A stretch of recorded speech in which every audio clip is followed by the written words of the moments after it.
Hello students, good morning. Let's start new chapter, lesson 3, fiber to fabric. Animals fiber. Fibre है that means रेशा, fabric means कपड़ा। हम लोग जानते हैं कि जितने भी कपड़े हैं वे क्या होते हैं, रेशे से तैयार होते हैं, या वह सिंथेटिक हो, या वह सिल्क हो, या वह वूल हो, है ना। तो जैसे है कि एनिमल फाइबर है, मतलब एनिमल से प्राप्त होने वाले रेशे। तो एनिमल से जो रेशे प्राप्त होते हैं वह क्या होते हैं, एनिमल से वूल प्राप्त होता है, और एक सिल्क बॉल से सिल्क प्राप्त होता है। सिल्क का भी कपड़ा बनता है और वूल का भी कपड़ा बनता है। तो इसी में आपको चैप्टर जो है फाइबर टू फैब्रिक, इसमें एनिमल फाइबर इसके बारे में जानना है। इसमें बहुत सारे वर्ड्स हैं जो रिमेम्बर करने योग्य हैं, जैसे शेयरिंग है, सेरिकल्चर है, पिब्लियन है, रीलिंग है। शेयरिंग क्या होता है? शेयरिंग मतलब होता है removal of wool along with a thin layer of skin from the body of sheep. Sheep के शरीर से वूल को हटाना, ये क्या कहलाता है? शेयरिंग कहलाता है। सेरिकल्चर है rearing of silk moth. Silk moth है रेशम का पालन, क्या कहलाता है? रेशम का पालन, रेशम का उत्पादन सेरिकल्चर कहलाता है। इसी तरीके से है फिब्रियन है। फिब्रियन क्या होता है? Secretion of sticky fluid by the salivary gland of the caterpillar, railing getting silk fibre from cocoon. Cocoon से सिल्क फाइबर प्राप्त करना क्या कहलाता है? रेलिंग कहलाता है। देखिए एनिमल फाइबर में वूल एंड सिल्क दो, हम पहले ही बताएं चैप्टर जब स्टार्ट किए उस समय बताएं कि एनिमल फाइबर दो होते हैं, वूल एंड सिल्क। तो सबसे पहले इसमें हम वूल के बारे में पढ़ेंगे, उसके बाद सिल्क पर जाएंगे। तो वूल के बारे में जानेंगे। Hair of certain animals can also be used for making cloth material. किसी एनिमल्स का, खास एनिमल्स का बाल को क्लॉथ मटेरियल बनाने में उपयोग किया जाता है। इससे wool and silk are obtain from the animals, that's why these are called animal fibre और फाइबर फ्रॉम एनिमल्स। यही कारण है कि किसको, वूल और सिल्क को एनिमल फाइबर कहा जाता है या फाइबर फ्रॉम एनिमल्स कहा जाता है। तो सबसे पहले वूल के बारे में जानेंगे। वूल मीन्स क्या होता है? ऊन होता है। हम लोग ऊनी का कपड़ा जाड़े के दिनों में यूज करते हैं। स्वेटर हो गया, मफलर हो गया, कोट हो गया, इस तरीके से जैकेट हो गया। Wool is commonly obtained from the hair of sheep, goat, yak, rabbits and camels.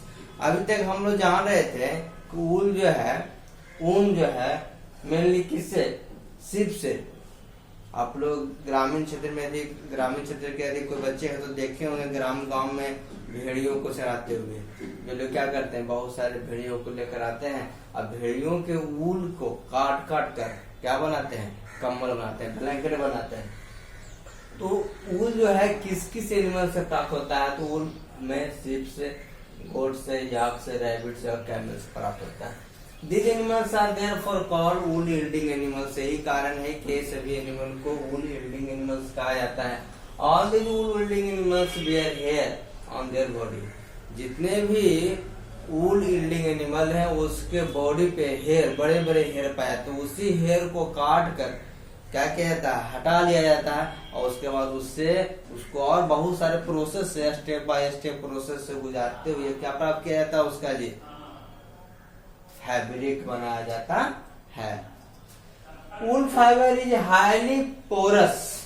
The air in the pores act as an insulator and does not allow the body heat to go out. Wool fibre, wool का जो ऐसा होता है highly porous, छिद्रदार होता है, छिद्रयुक्त होता है।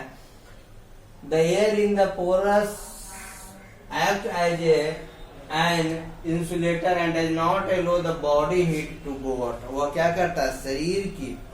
शरीर की उष्मा को, शरीर की गर्मी को बाहर आने से रोकता है। Thus hair on the body of these animals keep them warm। During colder के ही कारण है कि जाड़े की ऋतु में ऊनी कपड़ा पहनने से मनुष्य का शरीर क्या रहता है, वार्म रहता है, गर्म रहता है। Woolly use for making winter clothing, wool का उपयोग क्या जी, विंटर क्लॉथ बनाने में। विंटर क्लॉथ आप लोग देख जाड़े के दिन में पहनते हैं, मफलर पहनते हैं, स्वेटर पहनते हैं, टोपी पहनते हैं, जैकेट पहनते हैं। तो ये सब वूल यील्डिंग एनिमल्स, सम वूल यील्डिंग एनिमल्स, शीप, गोट, याक, कैमल, रैबिट। उसके बाद है लियामा, उसके बाद है अल्पसा। ये सभी जो हैं वूल यील्डिंग एनिमल है।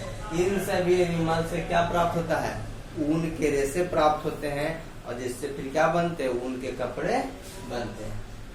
अब है the quality of wool depends on the breed of sheep. ऊन की क्वालिटी, उसकी गुणवत्ता शीप पे निर्भर करता है।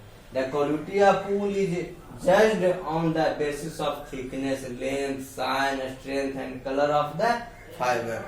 ऊन की गुणवत्ता, ऊन की क्वालिटी फाइबर के thickness, length, shine, strength and colour पर निर्भर करता है।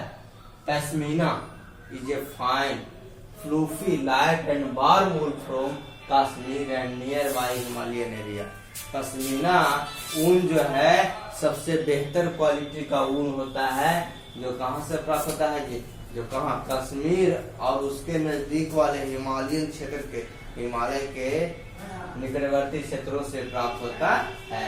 Pashmina is obtained from the under fur of Kashmiri गोट।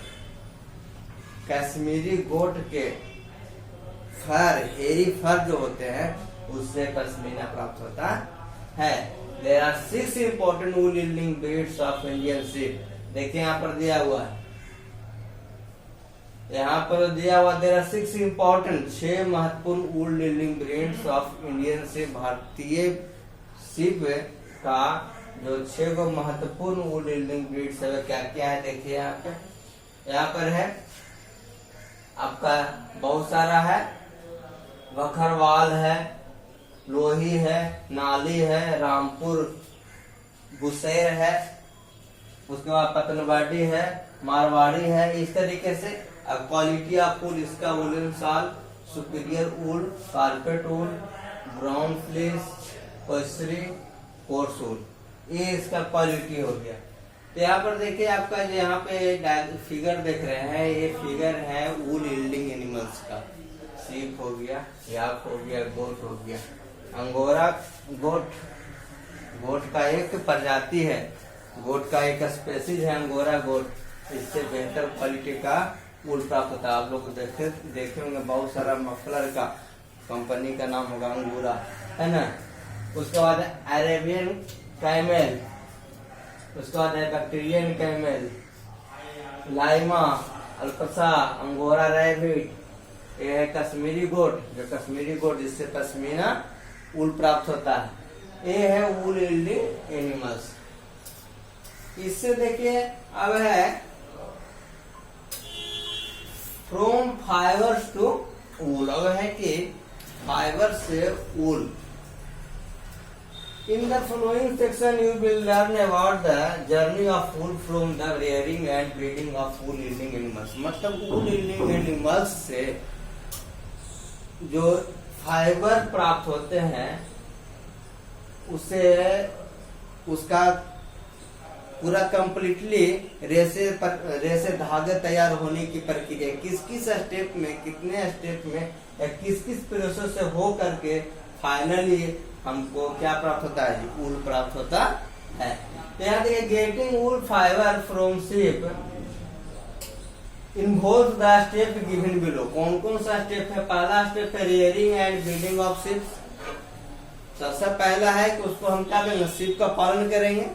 जब शीप का पालन करेंगे तो उसका शेयरिंग करेंगे। शेयरिंग में से उसका बाल को क्या करेंगे जी, रिमूवल करेंगे, काट के हटाएंगे। उसके बाद वॉशिंग और स्कोरिंग करेंगे, मतलब जो हम बाल काटेंगे उसको क्या करेंगे, सफाई करेंगे, सॉर्टिंग करेंगे, उसको फिर छटाइया करेंगे, उसका कार्डिंग करेंगे, उसका फिर क्या करेंगे, डाइंग करेंगे, रंगाई करेंगे उसका।